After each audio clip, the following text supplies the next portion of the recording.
क्या आप जानते हैं कि अंग्रेजों भारत छोड़ो का नारा देने वाला शख्स एक मुसलमान था। मुंबई में पैदा होने वाले यूसुफ मेहर अली ने ही 1942 में सबसे पहले इस नारे का प्रयोग किया। साइमन गो बैक का नारा भी यूसुफ मेहर अली ने दिया था। मुसलमानों ने भारत की आजादी में बड़ी ही क्रांतिकारी भूमिका निभाई। असहयोग आंदोलन की शुरुआत मुसलमानों ने ही की थी। 1920 में खिलाफत आंदोलन के दौरान मोहम्मद अली जौहर और मौलाना अबुल कलाम आजाद ने सबसे पहले अंग्रेजी प्रोडक्ट का बहिष्कार करने की रणनीति बनाई, जिसके बाद ये आंदोलन पूरे देश में फैल गया। असहयोग आंदोलन में मुसलमानों ने बढ़ चढ़ कर हिस्सा लिया। भारत के सबसे बड़े शुगर व्यापारी हाजी सबू सिद्दीक ने अपनी शुगर फैक्ट्री पूरी तरह से बंद कर दी। ये फैक्ट्री इतनी बड़ी थी कि इसके जरिए बनाई गई शुगर पूरे इंग्लैंड में इस्तेमाल की जाती थी। बहुत कम लोग जानते हैं कि बाटा कंपनी भी मुसलमानों की थी, जिसे असहयोग आंदोलन के दौरान एक अंग्रेज ने खरीद लिया था। आपको ये जानकर शायद हैरानी हो कि भगत सिंह का केस लड़ने वाला शख्स भी एक मुसलमान था। बैरिस्टर आसिफ अली ने भगत सिंह का केस तब लड़ा जब कोई भी भगत सिंह का साथ देने को तैयार नहीं था। इंकलाब जिंदाबाद का नारा देने वाले हसरत मोहानी भी एक मुसलमान थे। उन्होंने ही भारत की आजादी की रूपरेखा तैयार की थी। इतिहासकारों के मुताबिक 1857 में होने वाले विद्रोह में 50,000 उलमाओं को फांसी दी गई और लाखों मुसलमान सरेआम कत्ल कर दिए गए। 1857 में दिल्ली से लेकर कलकत्ता की रोड पर ऐसा कोई पेड़ नहीं था जिस पर मुस्लिम उलमाओं की लाशें न टंगी हो। मुसलमानों ने ही भारत की आजादी के लिए पहली जंग लड़ी। मैसूर के सुल्तान हैदर अली और उसके बेटी टीपू भारत की आजादी के लिए शहीद होने वाले पहले शासक थे। मशहूर क्रांतिकारी अशफाकुल्लाह खान सबसे कम उम्र में फांसी पाने वाले भारत के पहले व्यक्ति थे। बहुत कम लोग जानते हैं कि जय हिंद का नारा एक मुसलमान आबिद हसन सफानी ने दिया था।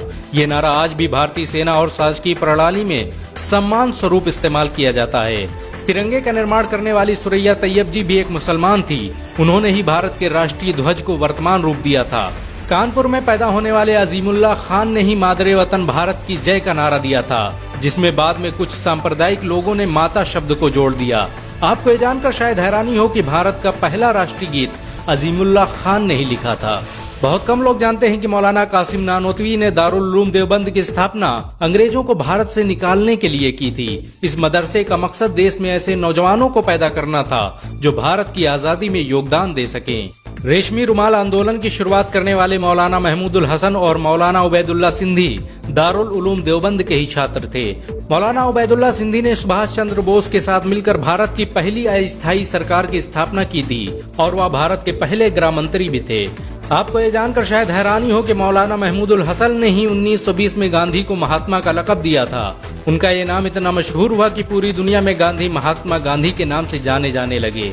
महमूदुल हसन ने ही हकीम अजमल खान के साथ मिलकर 1920 में जामिया मिलिया इस्लामिया यूनिवर्सिटी की स्थापना की थी, ताकि भारतीय शिक्षा तंत्र को अंग्रेजों के चंगुल से आजाद करवाया जा सके।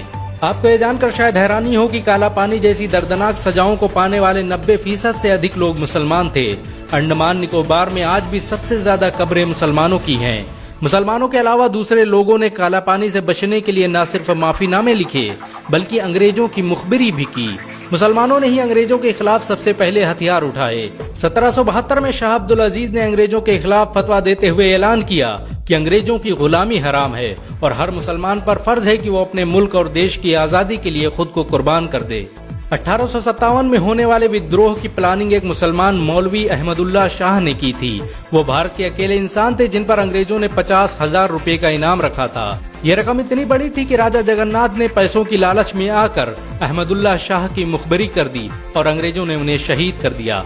बहुत कम लोग जानते हैं कि 1857 में शहीद होने वाले 90% लोग मुसलमान थे। जालियांवाला बाग में जनरल डायर की गोलियों का निशाना बनने वाले अधिकतर लोग भी मुसलमान थे। भारत की आजादी का नेतृत्व करने वाले संगठन इंडियन नेशनल कांग्रेस के 9 से अधिक प्रेसिडेंट मुसलमान रहे। गांधी जी ने अफ्रीका में जहां वकालत की पढ़ाई की, वो कॉलेज भी एक भारतीय मुसलमान का था और वह जब भारत में आए तो उन्होंने आजादी के लिए अली ब्रदर्स के साथ काम करना शुरू किया, जो कि मुसलमान थे। बहुत कम लोग जानते हैं कि 1921 में केरल के मुसलमानों द्वारा अंग्रेजों के खिलाफ लड़ी गई जंग में 3000 से अधिक मुसलमान शहीद हुए थे और 50,000 मुसलमानों के जेल में कैद कर दिया गया था। ये आंदोलन मोपला मुस्लिम आंदोलन के नाम से जाना जाता है। 1942 में शुरू हुए भारत छोड़ो आंदोलन की रूपरेखा मौलाना अबुल कलाम आजाद ने तैयार की थी। संविधान निर्माता डॉक्टर भीमराव अम्बेडकर को पहचान दिलाने में मुसलमानों का बड़ा योगदान रहा है। 1946 में जब भीमराव अम्बेडकर दलित होने की वजह से इलेक्शन हार गए तो बंगाल मुस्लिम लीग ने उन्हें मुस्लिम इलाके से इलेक्शन लड़ने की दावत दी। इस तरह भीमराव अम्बेडकर संविधान सभा का हिस्सा बन सके। अगर मुसलमान भीमराव अंबेडकर को इलेक्शन न जिताते तो उन्हें कभी भारत के संविधान को लिखने का मौका न मिलता। भारत की आजादी के लिए सबसे ज्यादा लेख, शायरी, गीत और किताबें मुसलमानों ने ही लिखी। अल्लामा इकबाल के जरिए लिखा गया सारे जहां से अच्छा आज पूरे भारत में गाया जाता है। आपको ये जानकर शायद हैरानी होगी कि देश के लिए शहीद होने वाला पहला पत्रकार मौलाना मीर बाकर एक मुसलमान था। भारत की आजादी के लिए मुस्लिम राजाओं और महाराजाओं ने अपने खजाने खोल दिए। कोलकाता के हाजी उस्मान सईद ने अपना सब कुछ भारत की आजादी के लिए कुर्बान कर दिया। हाजी उस्मान की अमीरी का अंदाजा इसी बात से लगाया जा सकता है कि 1920 तक कोलकाता में बनने वाला हर स्कूल और हर बड़ी बिल्डिंग उन्हीं की थी। कोलकाता के पहले सुपर स्टोर कैश बाजार की बुनियाद हाजी सईद ने ही रखी थी, लेकिन बाद में उन्होंने अपनी सारी दौलत देश को दान कर दी और खुद एक किराए के घर में रहने लगे। अमीर हमजा और अब्दुल हबीब यूसुफ मरफानी जैसे मुसलमानों ने अपनी अरबों रुपये की संपत्ति देश की आजादी के लिए कुर्बान कर दी। सुभाष चंद्र बोस द्वारा अफगानिस्तान में स्थापित की गई सरकार में 9 में से 5 मंत्री मुसलमान थे। भारत की आजादी के लिए देश भर में मौजूद मस्जिदों को किलों की तरह इस्तेमाल किया गया। इन मस्जिदों में सुबह शाम हर वक्त भारत की आजादी के लिए ऐलान हुआ करते थे। आजादी के वक्त कोई मस्जिद ऐसी नहीं थी जिसकी दीवारों पर मुसलमानों का खून न लगा हो। इन सब के अलावा ऐसे करोड़ों मुसलमान हैं जिन्होंने भारत की आजादी और उसकी अस्मिता के लिए अपना सब कुछ कुर्बान कर दिया। सच तो ये है कि भारत की आजादी मुसलमानों के बगैर मुमकिन न थी। भारत आज भी आजादी के लिए मुसलमानों का एहसानमंद है। अगर एक मुसलमान होने के नाते आपको गर्व महसूस हुआ हो तो इस वीडियो को लाइक और शेयर जरूर करें। ऐसी और वीडियो को देखने के लिए हमारे चैनल को सब्सक्राइब करें, घंटा जरूर दबाएं।